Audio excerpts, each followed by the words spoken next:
औज़ुबिल्लाहिमिनश्शैतानिर्रजीम बिस्मिल्लाहिर्रहमानिर्रहीम रब्बि इश्रह ली सदरी व यस्सिर ली अमरी वहलुल उक़दतम मिन लिसानी यफ़क़हू क़ौली। डियर स्टूडेंट्स, अस्सलामु अलैकुम। मैं हूं आपका फ़िज़िक्स टीचर ज़ियाउल्लाह ख़ान और आप तमाम लोगों को अपने चैनल पे वेलकम करता हूं और उम्मीद करता हूं कि आप सब लोग अपने अपने घरों पे खैर खैरियत से होंगे। बेटा, आज हम चैप्टर नंबर 4 और उसकी एक्सरसाइज के शॉर्ट क्वेश्चंस को देखेंगे और कोशिश करेंगे, क्योंकि हम स्मार्ट सिलेबस को लेके चल रहे हैं, तो कोशिश करेंगे कि आज हम इस लेक्चर में अपने जो शॉर्ट क्वेश्चंस हैं अकॉर्डिंग टू स्मार्ट सिलेबस वो कंप्लीट जो है सॉल्व कर लें। तो इसके लिए मुझे टेक्स्ट बुक की ज़रूरत होगी और टेक्स्ट बुक पे मैंने क्वेश्चंस को ऑलरेडी जो है वो हाईलाइट करके रखा हुआ है कि मैंने कौन कौन से जो हैं वो short questions according to smart syllabus आपको करवाने हैं। तो बेटा स्टार्ट करते हैं। 4.1 जो हमारा शॉर्ट क्वेश्चन है, यानी पहला शॉर्ट क्वेश्चन जो हमारा है वो क्या है जी, उसकी स्टेटमेंट को देख लेते हैं। और उसकी स्टेटमेंट कुछ इस तरह से है कि a person holds a bag of groceries while standing still. इसका मतलब क्या है कि एक बंदा है जी और वो खड़ा है और उसके हाथ में क्या है, कोई टोकरी है जी, बैग है और उसमें सब्जियां वगैरह हैं और वो ऐसे ही मतलब स्टैंड की हुई हालत में, अभी वॉक नहीं कर रहा, इस तरह को कोई वर्ड नहीं आया, वो खड़ा है और अपने एक दोस्त से गुफ्तगू कर रहा है, यानी टॉकिंग टू अ फ्रेंड। ये पहला केस है। A car is stationary with its engine running. तो इसका मतलब है कि एक कार है और उसका जो इंजन है वर्किंग में है, यानी कि वो स्टार्ट है लेकिन मूव नहीं कर रही। From the standpoint of work how are these two situation similar. तो हमने बताना है कि ये कैसे दोनों केसेस जो हैं वो हमारे सिमिलर हैं, यानी एक जैसे हैं। तो बेटा फर्स्ट ऑफ ऑल अगर हम इसके सॉल्यूशन की तरफ बढ़ें, मतलब हम इसके आंसर की तरफ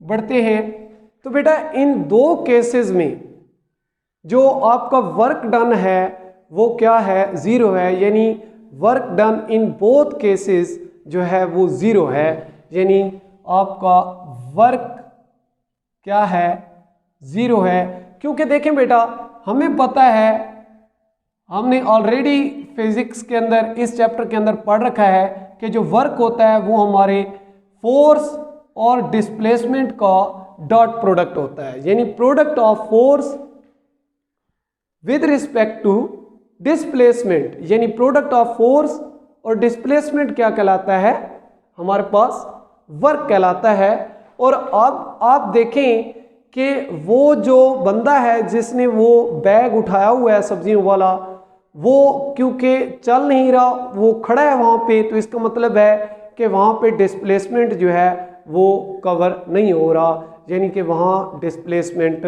ज़ीरो है। और इसी तरह से कार भी जो है उसका इंजन तो रनिंग में है लेकिन वो मूव नहीं कर रही, वो स्टेशनरी हालत में है, यानी साकित हालत में है, तो उसका भी जो डिस्प्लेसमेंट है वो ज़ीरो है। तो इसलिए आपको पता है कि जब डिस्प्लेसमेंट क्या होगा, ज़ीरो, तो जब आप यहाँ पे इसकी वैल्यू पुट करेंगे तो आपका वर्क भी क्या हो जाएगा, ज़ीरो हो जाएगा, यानी वर्क भी इक्वल टू ज़ीरो। तो हमारा जो क्वेश्चन नंबर 1 है शॉर्ट क्वेश्चन, उसका आंसर जो है या उसका सॉल्यूशन हमने ले लिया या हल कर लिया है। और वो क्या है कि इन बोथ केसेस, ठीक है जी, आपका वो वर्क डन होगा वो क्या होगा, ज़ीरो होगा। और मैंने आपको रीज़न बताई है, due to displacement which is zero in these both cases. ठीक है बेटा जी, तो ये आपका शॉर्ट क्वेश्चन था 1, बड़ा इजी सा है। ठीक है, ये आपका क्लास वर्क है, असल में ये आपकी असाइनमेंट होनी थी, लेकिन कोरोना की वजह से आपको पता है कि ऑनलाइन क्लासेस हो रही हैं और यहाँ पे हम भी थोड़े से कंफ्यूज हो जाते हैं कि शायद अगर हम ये चीज़ बच्चों को ना करवाएं तो हो सकता है कि वो खुद भी ना कर पाएँ तो फिर वो कहाँ से समझेंगे। तो इस कन्फ्यूजन की वजह से, इस नर्वसपन की वजह से हम हर छोटी चीज़ को जो है शेयर करना चाहते हैं आपके साथ। तो तमाम क्लासेस जो हैं वो साथ लेके चलनी है तमाम स्टूडेंट्स को। जिस तरह से कुछ स्टूडेंट्स का फीडबैक था कि सर हमें प्लीज़ आगे लेके चलें, रिवीजन को स्टॉप करें, वो चीज़ें हमें आती हैं, हमारे कंसेप्ट्स क्लियर हैं। तो उन स्टूडेंट्स के लिए बेटा कि एज अ टीचर मैंने पूरी क्लास को साथ लेके चलना है। तो मैं नहीं चाहता कि एक स्टूडेंट जो है उसकी वो चीज़ें क्लियर ना हो और हम उसको आगे लेके चलें, तो लाज़मी बात है वो बेचारा फिर बहुत कंफ्यूज रहेगा सारे सफ़र में। तो इस तरह से बेटा ये आपका शॉर्ट क्वेश्चन जो था वो 1 था। ठीक है, इसी तरह से हम जो है अपना शॉर्ट क्वेश्चन जो है 2 यानी कि 4.2 की तरफ बढ़ते हैं। तो 4.2 जो हमारे पास शॉर्ट क्वेश्चंस है वो कहता है कि calculate the work done in kilojoules in lifting a mass of 10 kg at a steady velocity through a vertical height of 10 metre. हाँ जी, तो बेटा इसमें बात ये है कि लेट्स सपोज आपका ये पॉइंट यहाँ पे मैं आपको समझा देता हूँ। लेट्स सपोज ये आपकी ग्राउंड स्टेट है, यानी कि आपकी अर्थ है कह सकते हैं, और यहाँ पे कोई भी मैस जो है एम वो रिप्लेस किया गया है और उसका जो मैस है वो आपको पता है, बता दिया उसने कितना है जी 10 kg। मैस कितना है जी 10 kg है और उसने कहा है कि हमने इसको क्या करना है, लिफ्ट करना है। ठीक है जी। अच्छा, calculate the work done in kilojoules in lifting a mass of 10 kg at a steady velocity through a vertical height, और इसको लेके जाना है जी यहाँ पे, यानी कि यहाँ पे ये रिप्लेस है और जहाँ पे हमने लेके जाना है मैं उसकी शेप को डॉटेड लाइन से शो करना चाहूँगा। यहाँ पे आपने लेके जाना है और इस हाइट को भी उसने दिया है कि ये 10 मीटर है। तो उसने हमें जो कहा है, जो हमारी असाइनमेंट है वो ये है कि हमने क्या करना है, जो वर्क डन है वो कैलकुलेट करना है। मैं फिर स्टेटमेंट को समझा देता हूँ कि calculate the work done in kilojoules, के वर्क डन आपने क्या करना है, आपको पता है बेटा वर्क एनर्जी है और एनर्जी का यूनिट्स क्या होता है, जूल होता है। ठीक है जी, तो इस तरह वर्क का यूनिट क्या होगा, जूल होगा। तो वर्क जो है उसको आपने क्या करना है, जूल्स में, किलो जूल्स में यहाँ पे कैलकुलेट करना है और आपने एक मैस एम जिसका 10 kg है इसको आपने लिफ्ट करना है, ऊपर लेके जाना है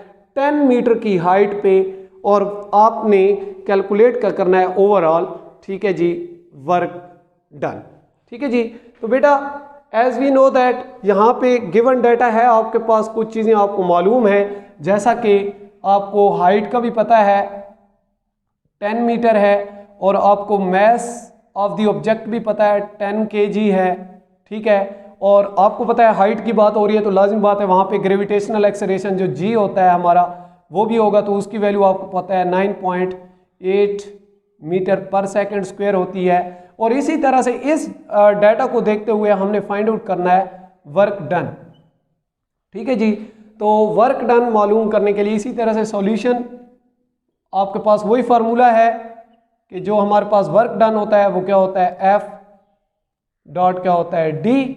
ठीक है जी। अच्छा, यहाँ पे क्योंकि हमारे पास डिस्प्लेसमेंट है वो हाइट की फॉर्म में है तो हम जो है रिप्लेस कर देते हैं डी को एच के साथ, और इसी तरह से यहाँ पे जो फोर्स है एफ, ठीक है, वो उतनी होगी जितना कि इस मैस का वेट होगा। तो एफ इज इक्वल टू क्या आ जाएगी, डब्ल्यू। ये आपने स्कूल फिजिक्स में भी पढ़ा होगा, और डब्ल्यू बराबर होता है बेटा एम जी। सो मैं यहाँ पे डायरेक्टली लिख सकता हूँ कि हम यहाँ पे F equal to M G भी लिख सकते हैं। ठीक है जी। अच्छा, एक और बात आपको यहाँ पे बताता चलूँ कि क्योंकि आपने मैस को अपवर्ड यानी हाइट की तरफ लेके जाना है, यानी आपने वर्क भी इसी डायरेक्शन में करवाना है और लाजिम बात है आपको फोर्स भी इसी डायरेक्शन में, यानी कि यहाँ पे इस केस में आपकी जो फोर्स की डायरेक्शन है वही आपकी वर्क की डायरेक्शन है, यानी वर्क और फोर्स दोनों की सेम डायरेक्शन होगी। तो जब एक ही डायरेक्शन में दोनों चीजें हो तो वहां पे जो थीटा होता है बेटा जी वो वहां पे क्या एग्जिस्ट करता है, 0 डिग्री।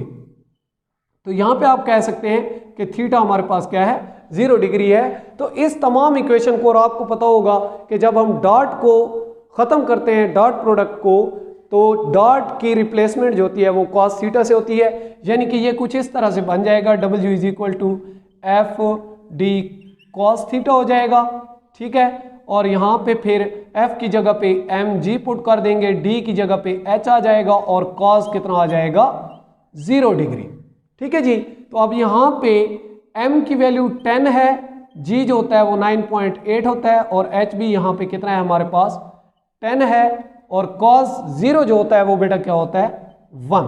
तो हम यहाँ पे इस तरह से क्या करेंगे, इसको सॉल्व करेंगे। अच्छा, इसको आप कैलकुलेटर जो है वो यूज़ करेंगी, और आप इसको यहाँ पे ये जो डाटा है मैं इसको भी साफ कर देता हूँ, आपको समझ आ गई होगी, ठीक है। तो जब इसको आप सॉल्व करेंगे तो बेटा आपके पास जो वर्क आएगा वो जौल्स में आएगा, ठीक है। इसी तरह से यानी कि आपने ये जब डाटा जो है वो आप करोगे पुट, तो आपके पास, मैं ओवरऑल कैलकुलेशन मेरे पास क्योंकि सॉल्व फॉर्म में भी है, तो आपके पास जो वर्क आ जाता है वो आ जाता है 980 जौल्स, ठीक है जी। इसको जब आप किलो जौल्स में लेके जाते हैं तो आपको पता है जिस वैल्यू का इशारिया जो है, यानी डेसिमल पॉइंट जो होता है वो फिक्स ना हो, यानी कि हमें लगा हुआ ना हो, यानी कि वैल्यू के अंदर नज़र ना आ रहा हो, तो हम कहते हैं उसका क्या होता है एंड पे होता है, यानी कि ये यहाँ पे होगा, ठीक है। असल में ये जो आपकी 980 वैल्यू है ये इस तरह से है, तो आप क्या करते हैं बेटा, इसको इशारिये को सेट करते हैं, क्योंकि मेरा मकसद था किलो जौल्स के अंदर लेके जाना है इसके आंसर को, तो इसके पॉइंट को सेट करते हैं, यानी कि अगर हम इसको 0.980 क्रॉस 10⁻³ लिखना चाहें तो हम इस वैल्यू को लिख सकते हैं। आपने मैथमेटिक्स के अंदर ये चीज़ें भी पढ़ी होंगी। तो कहने का मतलब ये था बेटा कि हम इस चीज़ को 0.980 और क्रॉस 10⁻³ जौल्स लिखेंगे। और फिर आपको पता है प्रीफिक्सेस में आपने पढ़ा होगा, ये भी ऑलरेडी आपने स्कूल फिजिक्स के अंदर भी पढ़ा होगा कि 10⁻³ जो होती है इसको हम क्या बोलते हैं, किलो बोलते हैं, यानी कि ये हमारे पास वैल्यू आ जाएगी 0.980 और 10⁻³ की जगह पे किलो और 7 जौल। तो ये हमारा वो आंसर है जो हमें कहा गया था कि आप वर्क डन मालूम करें किलो जौल्स में, तो हमने मालूम कर लिया जी, ठीक है। इसी तरह से ये आपका जो है शॉर्ट क्वेश्चन दूसरा था। इसी तरह से मैं थोड़ा सा जो है ज़्यादा एक्सप्लेन कर देता हूँ, हालांकि शॉर्ट क्वेश्चंस को इतना जो है ज़्यादा इन पे टाइम नहीं लगाना चाहिए।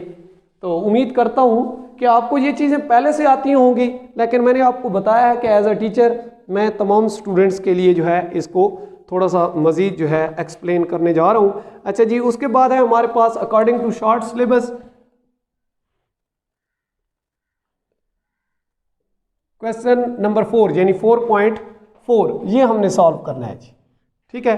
अच्छा, 4.4 में वो क्या कहता है कि in which case is more work done when a 50 kilogram bag of books is lifted through a 50 centimetre और when a 50 kg crates is pushed through 2 metre across the floor with a force of 50 newton. हाँ जी, तो यहाँ पे एक बात आ रही है, वो कह रहा है कि दो केस आपको बताए गए हैं। जिस तरह से पहला केस है कि अगर आपके पास क्या है कि एक बैग हो जिसका मैस है 50 kg, एक बैग है और उसका मैस क्या है जी 50। यहाँ पे भी इसकी भी बना देते हैं जी, लेट्स सपोज ये आपके पास बैग है जी कुछ इस तरह से, ठीक है, और इसका जो मैस है ये आपके पास क्या है 50 kg बैग है, और इसको क्या किया जाता है, bag of books is lifted. हाँ जी, इसको ऊपर उठाया जाता है, यानी ये ज़मीन पर पड़ा है या ग्राउंड स्टेट पे, तो इसको ऊपर उठाया जाता है। और कितना उठाया जाता है जी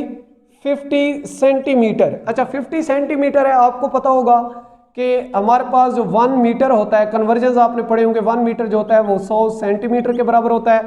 और मैं इसको ऐसे भी लिख सकता हूँ कि 100 मल्टीप्लाई बाय 1 सेंटीमीटर, यानी 1 सेंट, ये वही चीज़ है। अच्छा, 100 जो है वो इधर मल्टीप्लाई, इधर आके क्या हो जाएगा डिवाइड, तो ये 1 सेंटीमीटर की वैल्यू आ गई।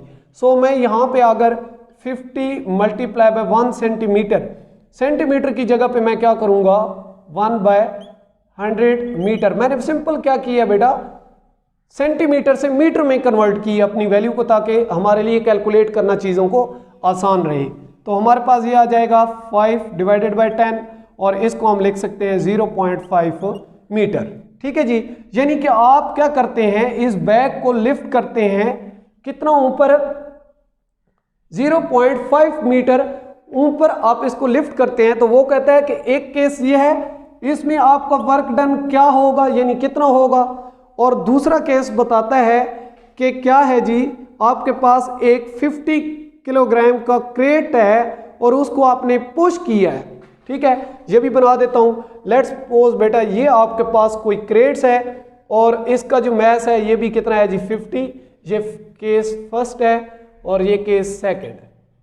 50 kg है इसका भी मैस और इसको आपने पुश किया है, यानी कि इधर से आपने इसके पीछे कोई फोर्स अप्लाई की है और फोर्स भी बता दिया है 50 न्यूटन, यानी कि इसको इधर से पुश किया है और पुश करने के बाद हमने इसको रिप्लेस करके यहाँ तक पहुँचा दिया है, यानी कि ये जो डिस्टेंस था दरमियान में वो 2 मीटर था। तो वो कहता है कि इस केस में आपका वर्क डन जो है वो क्या होगा। और फिर हमसे पूछ रहा है कि दोनों केसेस में वर्क डन मालूम करके हमें बताएं कि किस केस के अंदर जो है वो ज्यादा वर्क डन होगा।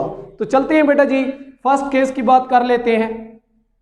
ठीक है, लाजमी बात है जब फर्स्ट केस में जाते हैं तो क्योंकि हमने क्या करना है, अपने बैग को लिफ्ट करना है, ऊपर उठाना है, तो लाजमी बात है वहां पे जो है वो हाइट का फैक्टर तो उसने खुद दे दिया है। हाइट जहां पे भी आती है तो ग्रेविटेशनल एक्सेलरेशन आ जाता है, तो पहले वो कर लेते हैं जी। लेट्स सपोज हमारे पास वर्क डन क्या होता है, F डॉट डी होता है। ठीक है, और यहाँ पे फिर आपके पास क्या आ जाता है, ये फोर्स आपके पास वही फैक्टर, फोर्स क्या होगा जी M और इसकी जगह पे G, और डिस्प्लेसमेंट हाइट की फॉर्म में है तो इसको H लिख देंगे। ठीक है, और डॉट की जगह पे क्या आ जाएगा, cos थीटा आ जाएगा। अच्छा, cos थीटा। अब फिर देखें कि आप फिर जो है इसको लिफ्ट कर रहे हैं, मतलब वर्क भी जिस डायरेक्शन में हो रहा है फोर्स भी उसी डायरेक्शन में, यानी वर्क और फोर्स की डायरेक्शन सेम है, तो फिर वहां पे थीटा कितना एग्जिस्ट करेगा, 0। यानी कि यहाँ पे फर्स्ट केस में थीटा फिर 0 आ गया। तो इसका मतलब क्या हुआ, M आपके पास कितना है बेटा जी 50 और G आपके पास 9.8 होती है और हाइट आपके पास कितनी है 0.5 है, और cos जो आ जाता है वो हमारे पास 0 आ जाता है। तो इस केस में जो हमारे पास इसका जी कैलकुलेटर पे आप कैलकुलेशन कर लीजिएगा, मैं फाइनल रिजल्ट जो है वो लिखने लगा हूं। तो फाइनल रिजल्ट्स जो हैं वो मेरे पास कितने आते हैं इस केस में, और वो आते हैं जी 245 जॉल। यानी कि इस केस में जो पहला केस था जिसमें हमने बैग को ऊपर लिफ्ट करना था अकॉर्डिंग टू दिस डेटा, ठीक है, तो हमारे पास वर्क डन क्या है जी, ये आया है। ठीक है, अच्छा इसी तरह से सेकंड केस, उसमें भी आपने वर्क मालूम करना है और आपको पता है F डॉट डी होता है, और सेकंड केस में क्योंकि उसने हमें डिस्प्लेसमेंट भी दिया हुआ है और फोर्स भी गिवन है, तो हम दोनों की वैल्यूज को सिंपली पुट करते हैं और वैल्यू फाइंड आउट कर लेते हैं जी। और वो है फोर्स है 50 और डिस्प्लेसमेंट जो है वो कितना पुश किया था 2 मीटर, तो हम वहां पे 2 पुट करते हैं तो ये आ जाता है 100 जॉल। ठीक है जी, तो बेटा क्लियरली आपको नजर आ रहा होगा कि फर्स्ट केस का जो वर्क डन है वो ज्यादा है और सेकंड केस का जो जिसमें हमने पुश किया है उसमें जो वर्क डन है वो कम है। तो ये था आपका शॉर्ट क्वेश्चन तीसरा, सॉरी 4 वैसे शॉर्ट सिलेबस के मुताबिक। अच्छा जी, उसके बाद हमारा जो है शॉर्ट सिलेबस के अकॉर्डिंग 4.5 जी हमने ये बिल्कुल करना है। 4.5 को देख लेते हैं।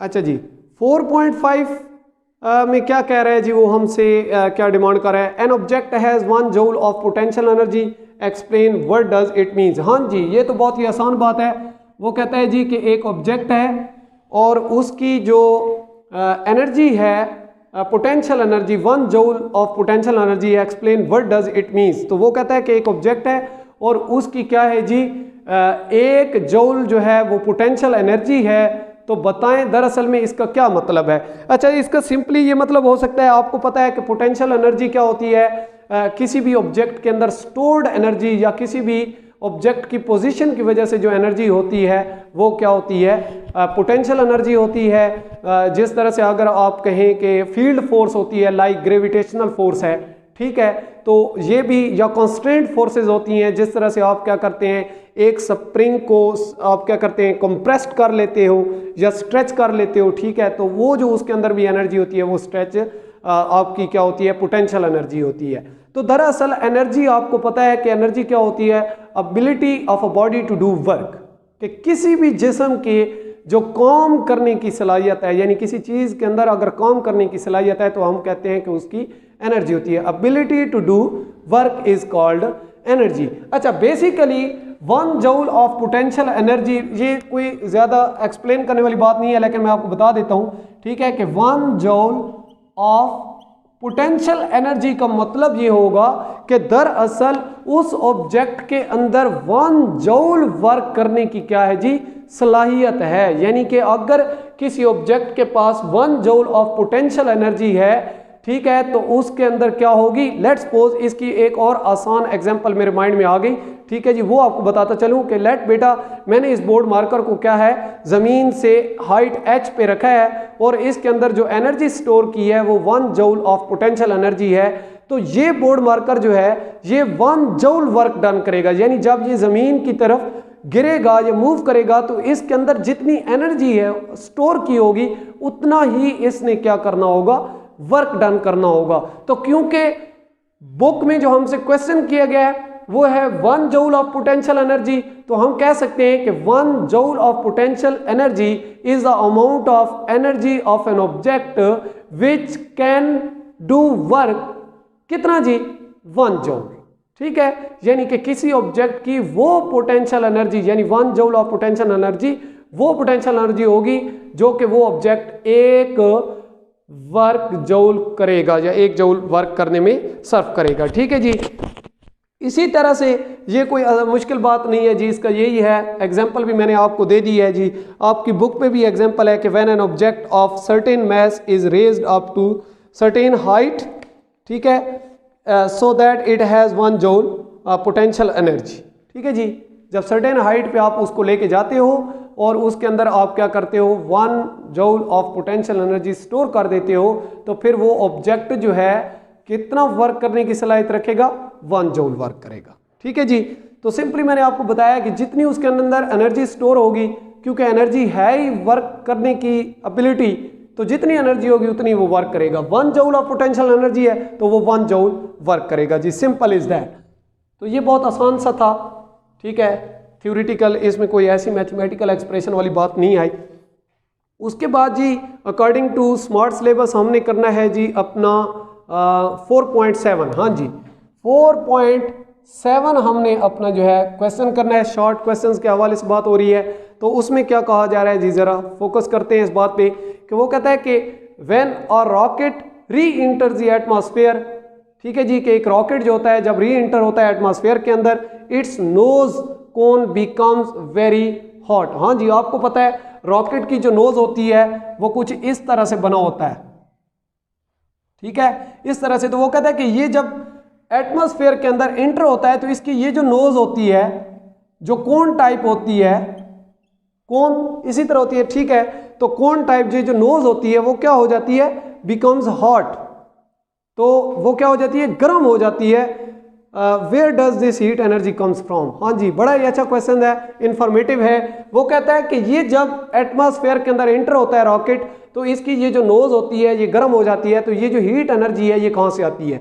अच्छा, इसका आंसर जी थ्योरेटिकल है बेटा, गौर से सुनिएगा, मैं बता रहा हूँ आपको। जैसा कि आपको पता है कि हमारे एटमॉस्फेयर के अंदर क्या होते हैं, डिफरेंट टाइप्स के पार्टिकल्स, मतलब डस्ट के पार्टिकल्स भी होते हैं वहाँ पे और वेपर्स के पार्टिकल्स भी वहाँ पे मौजूद होते हैं। तो जैसे ही आपका रॉकेट जो होता है वो एटमॉस्फेयर में एंटर होता है तो ये पार्टिकल्स क्या करते हैं, वहाँ पे इसकी नोज के साथ या आपका रॉकेट जो है उसके साथ टकराते हैं, यानी कि वहाँ पे फ्रिक्शन प्रोड्यूस होती है। आपको पता है कि जहाँ पे फ्रिक्शन प्रोड्यूस होती है तो वहाँ पे हीट ऑटोमेटिकली प्रोड्यूस होती है। तो ये जो जब आपके एटमॉस्फेयर में मौजूद पार्टिकल्स होते हैं ये आपके रॉकेट की नोज के साथ टकराते हैं तो इनके टकराने की वजह से वहाँ पे फोर्स ऑफ फ्रिक्शन, और फोर्स ऑफ फ्रिक्शन की वजह से वहाँ पे हीट, और हीट कैसे प्रोड्यूस होती है जी, याद रखिएगा कि जो आपके, क्योंकि आप कहते हैं कि sir friction basically resistance produce करती है किसी भी चीज़ के मोशन में, तो जब रॉकेट मूव कर रहा होता है तो उसकी जो मोशन होती है वो ड्यू टू काइनेटिक एनर्जी, ठीक है, काइनेटिक एनर्जी होती है मोशन की वजह से है, तो आपकी ये जो हीट एनर्जी होती है या उसकी नोज गर्म हो जाना, ये रॉकेट की काइनेटिक एनर्जी लॉस हो रही होती है, और वहाँ पे हीट एनर्जी, इस वजह से उसकी क्या होती है, रॉकेट की काइनेटिक एनर्जी लॉस हो रही होती है, और रॉकेट की नोज क्या हो रही होती है, गर्म हो रही होती है। ये वहाँ पे रीजंस आप मेंशन कर सकते हैं, और अगर आप ये बातें बताएंगे वहाँ पे तो इंशाल्लाह ये आपका आंसर ठीक होगा। ये वाली चांद 1-2-3 बातें हैं, आपने एटमॉस्फेयर का जिक्र करना है, उसके अंदर आपने पार्टिकल्स जो हैं, डस्ट के पार्टिकल्स, वेपर के पार्टिकल्स, और जैसे ही आपने कहना है कि रॉकेट को क्या होता है वहाँ पे इंटर्स होता है, तो ये पार्टिकल्स क्या करते हैं, कोलाइड करते हैं, टकराते हैं। लाजिम बात है जब टकराएंगे कोलिजन्स होगी, फ्रिक्शन की फोर्स होगी, ठीक है, हीट प्रोड्यूस होगी, तो हीट की वजह से आप कह सकते हैं जी वो बात करें या ना करें, आप कह सकते हैं कि ड्यू टू दैट रीज़न क्या होता है, उसकी जो कोन टाइप नोज होती है वो क्या होती है, हीट हो जाती है, हॉट हो जाती है, गर्म हो जाती है। ठीक है जी, तो ये भी बहुत आसान सा शॉर्ट क्वेश्चन था। ठीक है, तो बेटा चीज़ें सारी आसान है, आपने पूरा चैप्टर जो है वो अच्छे तरीके से पढ़ रखा है, जस्ट ये तो रिवीजन वाली बात है। और इसमें से मैं ये भी बताता चलूँ कि काफ़ी सारा ऐसा पार्ट था एक्सरसाइज का जो आपने अपनी तरफ से करना था, लेकिन अब कोविड की वजह से मैंने आपको पहले बताया है कि हम जो है सारी चीज़ें आपको तैयार करके दे रहे हैं ताकि आपके लिए आसानी हो। ठीक है, आप पहले से हैं थोड़ा सा आप डिस्टर्ब हैं, कंफ्यूज हैं, ठीक है, टेंशन का शिकार हैं, तो हम एक एक चीज़ आप तक पहुंचा रहे हैं, कोशिश कर रहे हैं कि आपका जो लॉस हो रहा है कोविड की वजह से वो उसकी रेशो को हम बिल्कुल तो कम नहीं कर सकते, लाजिम बात है जब आप कॉलेज में आते हो और लाइफ पढ़ते हो तो उसका तो और ही आपको एडवांटेज मिलता है, लेकिन हम इस परसेंटेज की जो रेशो है हम इसको कम से कम बनाने की कोशिश करें। ठीक है जी, तो उसके बाद जी आखिरी आपका शॉर्ट क्वेश्चंस है, इसके बाद हमारा चैप्टर नंबर 4 की एक्सरसाइज के जो क्वेश्चंस हैं शॉर्ट वो हमारे ख़त्म हो जाएंगे, और नेक्स्ट लेक्चर में हम इंशाल्लाह न्यूमेरिकल जो हैं उनको देखेंगे। तो जो 9 नंबर पे हमारे पास शॉर्ट क्वेश्चंस है बेटा वो है कि a girl drops a cup from a certain height, एक लड़की है जी और वो एक मखसूस क्या करती है हाइट से, यानी अगर ये ग्राउंड स्टेट कह दें, हम इसको ग्राउंड स्टेट कह दें, तो लेट्स सपोज यहाँ पे एक कोई कप पड़ा है जी, ठीक है, और वो बच्ची क्या करती है, इस कप को यहाँ से गिराती है एक सर्टेन हाइट से, ये हाइट है और यहाँ से वो गिराती है, तो कहा क्या गया है जो विच ब्रेक्स इनटू पीसेस। हाँ जी, ये भी और बात आ गई कि एक लड़की ने जब एक मखसूस हाइट से एक कप को गिराया तो जब वो ज़मीन पे गिरा या टकराया ज़मीन के साथ तो वो क्या हो गया, टुकड़ों में तब्दील हो गया। विच ब्रेक्स इनटू पीसेस यानी कि वो टूट गया और उसके टुकड़े हो गए मुख्तलिफ किस्म के। What energy changes are involve. हाँ जी, बहुत ही आसान चीज़। तो वो कहता है कि इसके अंदर आपने बताना है कि एनर्जी का कन्वर्जन जो होती हैं वो क्या, मैंने लास्ट लेक्चर आपका था conversion of energy, potential energy, kinetic energy में कैसे, तो ये वहीं से उसी आर्टिकल का एक शॉर्ट क्वेश्चन उन्होंने उठाया है। और इसको ज़रा बच्चे समझिएगा कि एक सर्टेन हाइट पे कप बच्ची के पास है, लाजिम बात है शुरू में उसने बताया कि गर्ल ड्रॉप्स अ कप, कि एक लड़की जो है वो इस कप को ड्रॉप करती है, तो इसका मतलब है इन स्टार्ट यानी शुरू में ये कप बच्ची के हाथ में है। तो याद रखिएगा बच्चे कि जब तक ये कप जो है इस सर्टेन हाइट पे बच्ची के हैंड के अंदर होगा तो उसकी सारी की सारी एनर्जी जो होगी वो क्या होगी, पोटेंशियल एनर्जी होगी। यानी यहाँ पे इसकी सारी की सारी एनर्जी पोटेंशियल होगी, और जैसे ही वो बच्ची क्या करेगी, उस कप को छोड़ देगी, यानी कि उसको गिराने के लिए या गिरने के लिए छोड़ेगी, यानी कि अब कप का उसके हाथ के साथ कोई कनेक्शन नहीं रहा, तो बेटा याद रखिएगा ये पोटेंशियल एनर्जी आपकी कन्वर्ट होना शुरू हो जाएगी किसके अंदर, काइनेटिक एनर्जी के अंदर। यानी कि जैसे ये कप नीचे मूव करता है तो उसकी पोटेंशियल एनर्जी कन्वर्ट हो जाती है किस में, उसकी काइनेटिक एनर्जी में। और याद रखिएगा जब वो कप क्या करता है, हिट करता है ग्राउंड पे, और उसने कहा है कि वो ब्रेक हो जाता है इनटू पीसेस, लेट्स सपोज इस तरह के वो क्या हो जाते हैं, टुकड़ों में तब्दील हो जाता है। तो याद रखिएगा जब वो ग्राउंड के साथ हिट करेगा तो लाजिम बात है उसके टकराव की वजह से वहाँ पे साउंड प्रोड्यूस होगी, तो साउंड भी एनर्जी है, तो हम वहाँ पे कहेंगे कि यहाँ पे कुछ जो एनर्जी जो है वो साउंड एनर्जी में क्या हो जाएगी, तब्दील होगी। यानी कि जब आपका कप ज़मीन के साथ, फ्लोर के साथ हिट करता है, कोलाइड करता है, तो वो क्या है, उसका कुछ ना कुछ पार्ट जो है किस में तब्दील होगा, साउंड एनर्जी के अंदर तब्दील होगा। और क्योंकि जब ये इसके साथ हिट करेगा तो हिट की वजह से कुछ ना कुछ इसका पार्ट जो है एनर्जी का वो हीट एनर्जी में भी तब्दील होगा, ठीक है।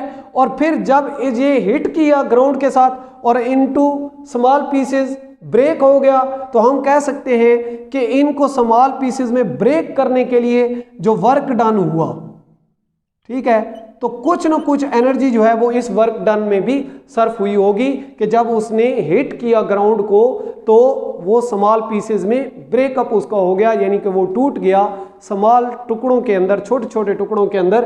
तो कुछ एनर्जी जो है वो जब ब्रेक हुआ है तो उसमें, ठीक है, यानी कि वर्क डन में, और कुछ एनर्जी साउंड एनर्जी में, और कुछ एनर्जी जो है हीट एनर्जी में क्या हो जाएगी, कन्वर्ट। यानी काइनेटिक एनर्जी जब आपका कप जमीन के साथ टकराएगा तो सारी की सारी काइनेटिक एनर्जी जो उसकी होगी वो साउंड एनर्जी में प्लस हीट एनर्जी में, और कुछ वर्क डन, कौन सा वर्क डन, जो उसको उसकी ब्रेकिंग में हुआ है, जो उसकी कप की ब्रेकिंग में हुआ है, उस वर्क डन में भी सर्फ हो जाएगी। तो ये था बेटा आपका आज के लिए लेक्चर, और ये था चैप्टर नंबर 4 की एक्सरसाइज के हवाले से, और इसमें हमने डिस्कस किया है जी शॉर्ट क्वेश्चंस को। उम्मीद करता हूँ कि आपको जो है लेक्चर की समझ आई होगी। फिर भी कोई मसला होता है तो बेटा आपको तरीक़ेकार का पता है, आप वीडियो के नीचे कमेंट्स में भी बता सकते हैं, वैसे वॉइस मैसेज रिकॉर्ड करके आप ग्रुप्स में भी सेंड कर सकते हैं, तो आपको इंशाल्लाह उसका जो है वो जवाब ज़रूर मिलेगा और फौरी मिलेगा। दुआ में याद रखिएगा, अपना ख्याल रखिएगा और अपने इर्द गिर्द मौजूद तमाम लोगों का ख्याल रखिएगा। इंशाल्लाह नेक्स्ट लेक्चर में एक नए आर्टिकल के साथ हाजिर होंगे। तब तक अल्लाह निगहबान, अल्लाह हाफिज़।